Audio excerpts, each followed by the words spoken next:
Assalamualaikum warahmatullahi wabarakatuh. Perkenalkan, nama saya Herunisa Sofiani dari Prodi Komunikasi Konseling Islam Universitas Muhammadiyah Yogyakarta. Apa kabar teman-teman? Semoga kalian semua di rumah baik-baik aja. Teman-teman, pada kondisi saat seperti ini, teman-teman banyak kan menghabiskan waktu di rumah. Nah, 24 jam waktu yang dimiliki kita semua. Siang dan malam merupakan anugerah dari Allah Subhanahu wa Ta'ala yang diberikan kepada kita selaku umat manusia. Ada yang bisa melakukan ibadah, mengerjakan tugas, membantu orang tua. Nah, tetapi sayangnya masih banyak yang tidak bisa menghadapi hal tersebut. Masih banyak yang tidak bisa berkegiatan ketika deadline tugas datang, belum siap menanggapi kegiatan yang lain yang ada di masyarakat.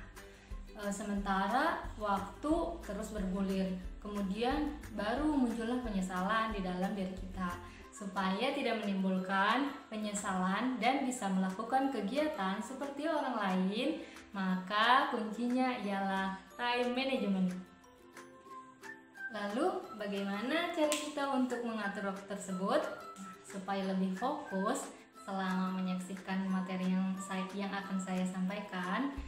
Bagaimana kita melakukan ice breaking terlebih dahulu. Nah, di sini saya mempunyai ice breaking, yaitu tebak warna. Jadi kalian cukup menebak warna yang ada di dalam kata, bukan menyebutkan katanya ya, tapi menebak warnanya.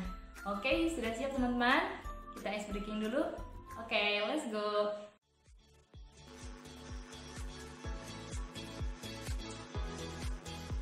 Biru, hijau, merah, hitam, biru, merah, biru muda, abu, biru, putih, merah, biru, kuning, hijau, biru, merah, putih, merah, putih, biru, kuning, biru, kuning, biru, putih. Oke teman-teman, bagaimana, sudah bisa fokus? Tentu saja bisa ya. Masuk kepada materi, di sini saya akan mengambil kata-kata yaitu dari William Penn. Dia berkata, waktu adalah apa yang kita inginkan banyak, tetapi kita gunakan secara salah. Nah, kita menginginkan waktu yang banyak, tetapi kita tidak bisa memanfaatkan waktu tersebut. Nah, sebagai umat Nabi Muhammad SAW, kita bisa berkaca dari kehidupan beliau. Beliau termasuk salah satu orang yang memiliki time management yang baik. Beliau bisa membagi waktunya untuk keluarga, untuk beribadah, bahkan beliau berkarya untuk umatnya. Nah, kita bisa mencontoh hal tersebut untuk mengatur waktu, mengerjakan tugas, membantu orang tua, membantu sesama, berbagi ilmu, beribadah tentunya. Why it needs to manage the time? Di sini ada beberapa alasan. Yang pertama, waktu tidak bisa diulang. Mau kalian nangis darah pun, bagaimana meminta waktu yang dahulu diulang kembali, itu tidak akan pernah mengulangnya lagi. Yang kedua, waktu adalah peluang. Setiap detik, setiap menit, setiap jam merupakan peluang. Ketika kita memanfaatkan peluang itu dengan baik, maka akan mendapatkan hasil yang baik juga. Tetapi ketika kita tidak mengambil peluang tersebut, bisa jadi kita telah melewatkan peluang yang akan membawa kita menuju kesuksesan. Yang ketiga, waktu ibarat pedang. Ketika kita melakukannya dengan berbagai hal yang positif, maka waktu tersebut akan menghasilkan kegiatan-kegiatan yang positif. Begitupun sebaliknya, ketika kita menggunakan waktu dengan hal-hal yang negatif, maka kegiatan yang keluar dari diri kita pun pasti akan negatif dan berdampak tidak baik kepada orang lain.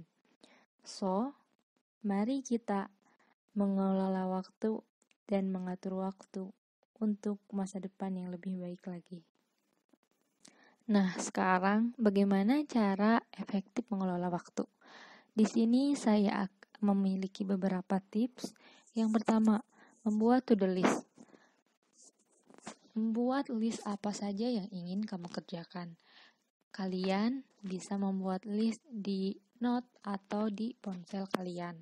Karena ponsel merupakan barang yang selalu kalian bawa dimanapun kalian berada. Betul atau enggak? Yang kedua, membuat prioritas. Setelah mengetahui kegiatan apa saja yang ingin dilakukan, tentunya kamu harus mengetahui prioritas.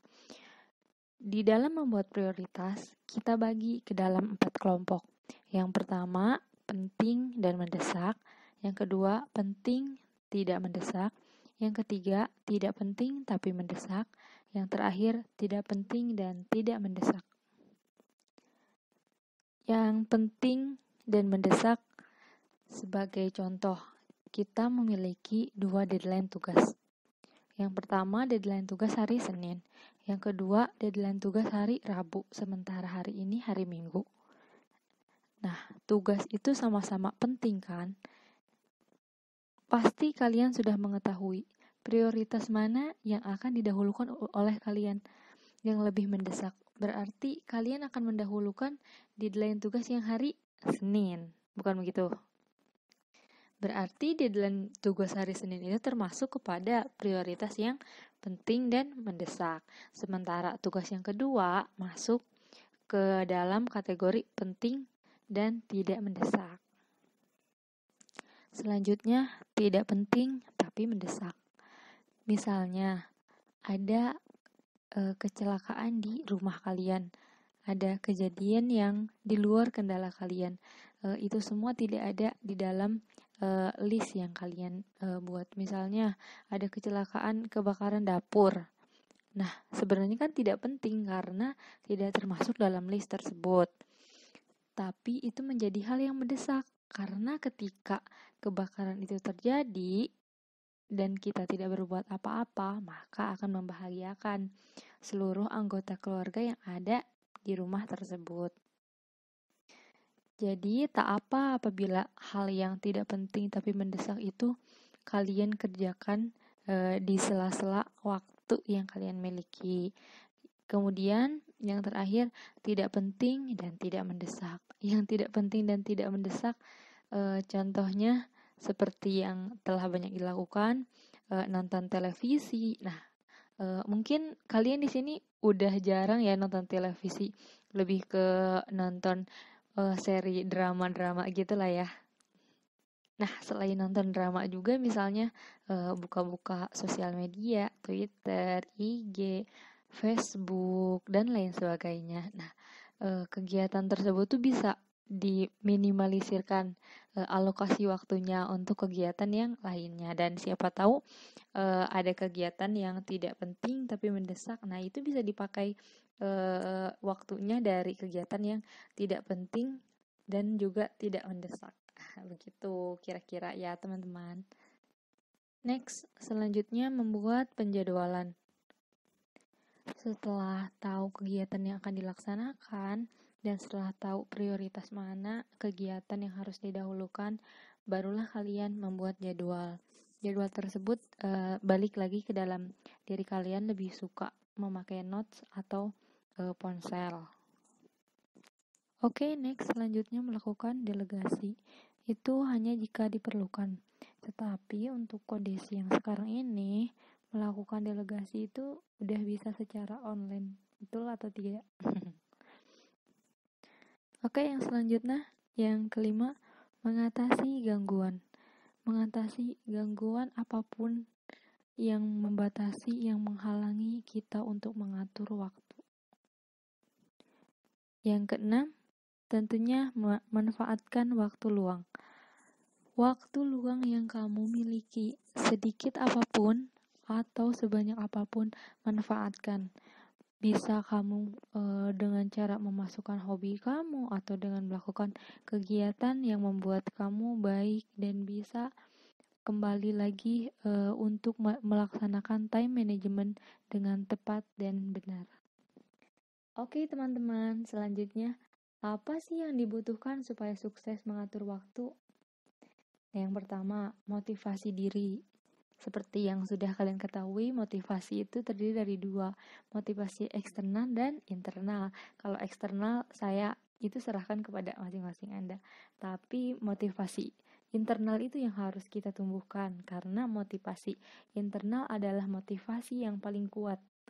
Ketika motivasi itu datang dari dalam diri sendiri, maka tidak akan mudah orang lain menggoyahkan. Bahkan gangguan-gangguan yang datang pada diri kita pun tidak akan tergoyahkan karena kita memiliki motivasi internal yang ada di dalam tubuh kita sendiri.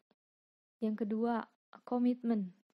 Komitmen dengan apa yang kamu inginkan. Komitmen dengan kegiatan apa yang kamu sudah rencanakan. Yang ketiga ialah take action. Ketika kita sudah merancang kegiatan apa saja yang akan dilakukan, komitmen berapa lama waktu yang harus dilakukan dalam melakukan kegiatan tersebut, kemudian kita take action dengan melaksanakannya. Jadi dapat dipahami kan, ketiga hal tersebut saling berkesinambungan. Ketika kita sudah memiliki motivasi diri, komitmen, tetapi kita tidak mau take action, time management yang telah kita buat itu tidak akan berjalan. Tetapi ketika ketiga hal tersebut dikerjakan secara benar, baik, maka time management kita akan berhasil. Pensiunlah jadi penunda pekerja tingkat tinggi. Please, sadarilah, harimu sangat berharga. Pensiunlah jadi penunda pekerjaan tingkat tinggi. Please, sadarilah, harimu sangat berharga. Oke, bagaimana teman-teman dengan teori yang tadi? Yuk sama-sama berpikir bahwa mengelola waktu itu tidak susah. Tentunya dengan menerapkan cara yang benar. Ketika kita sudah menerapkan cara yang benar, munculkanlah motivasi dan komitmen yang kuat di dalam diri kita. Setelah kedua tersebut terrealisasikan, barulah kita take action. Karena tidak mungkin apabila yang hal kedua tersebut telah kita lakukan tapi kita tidak mau take action. Kamu mungkin menunda, tapi waktu tidak. Benjamin Franklin. Hargai rezeki, waktu, dan kesehatan dengan sebaik mungkin. Berbanyak ibadah, usaha, berdoa. Maka kesuksesan dunia dan akhirat akan menghampiri kamu. Sekian yang dapat saya sampaikan. Mohon maaf apabila banyak kesalahan. Kesalahan datang mutlak dari saya dan kebenaran datang mutlak dari Allah Subhanahu wa Ta'ala. Terima kasih. Wassalamualaikum warahmatullahi wabarakatuh.